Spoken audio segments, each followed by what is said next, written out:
অত্যন্ত মর্মান্তিক একটা ঘটনা। তামান্না আমাদের কালীগঞ্জেরই একটা মেয়ে। তো ঘটনার পর থেকেই আপনারা এটাও মনে করলে মনে স্মরণ করতে পারবেন যে তৎকালীন যিনি মুখ্যমন্ত্রী ছিলেন মমতা বন্দ্যোপাধ্যায়, তিনি তার সোশ্যাল প্ল্যাটফর্মে সেই ঘটনার কড়া নিন্দা করেছিলেন এবং তিনিও বলেছিলেন যে বা যারাই জড়িত ওই ঘটনার সঙ্গে তাদের পুলিশ যেন গ্রেপ্তার করে, অ্যারেস্ট করে এবং তাদের যেন যথাযোগ্য শাস্তি হয়। এবং আমারও একজন বিধায়ক হিসেবে সেদিনও যেটা স্ট্যান্ড ছিল, আজও সেটা স্ট্যান্ড, যে এই ধরনের একটা মর্মান্তিক যে ঘটনা কখনোই একটা সুস্থ সমাজে কাম্য নয়। কেউ চাইবে না যে একটা বাচ্চা মেয়ের প্রাণ হত্যা হোক। তো যে বা যারা জড়িত ওই ঘটনার সঙ্গে, মানে আসল যারা দোষী, তারা গ্রেপ্তার হোক। সেদিনও আমাদের স্ট্যান্ড ছিল, আজকের দিনেও আমাদের একই স্ট্যান্ড।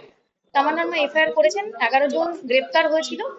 এই মামলাটা পুলিশের অধীনে ছিল, আজকের দিনেও পুলিশের অধীনে। তো আজকের দিনে দাঁড়িয়েও আমি এটাই আশা রাখবো যে পুলিশ যথাযোগ্য যা কিছু যাচাই করার করুক। যারা দোষী, যারা এই ঘটনাটার সঙ্গে জড়িত, তারা যেন ধরা পড়ে, অ্যারেস্ট হোক এবং শাস্তি পাক।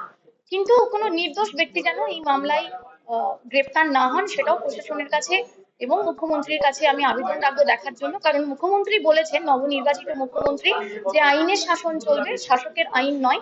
সেই কথাতেই বিশ্বাস রেখে আমিও চাইছি আসল যারা জড়িত এই ঘটনার সঙ্গে তারা ধরা পড়ুক, যাতে এই ধরনের ঘটনা শুধুমাত্র কালীগঞ্জেই নয়, মানে পশ্চিমবঙ্গের কোথাও ঘটা বাঞ্ছনীয় নয়, এটা বন্ধ হয়।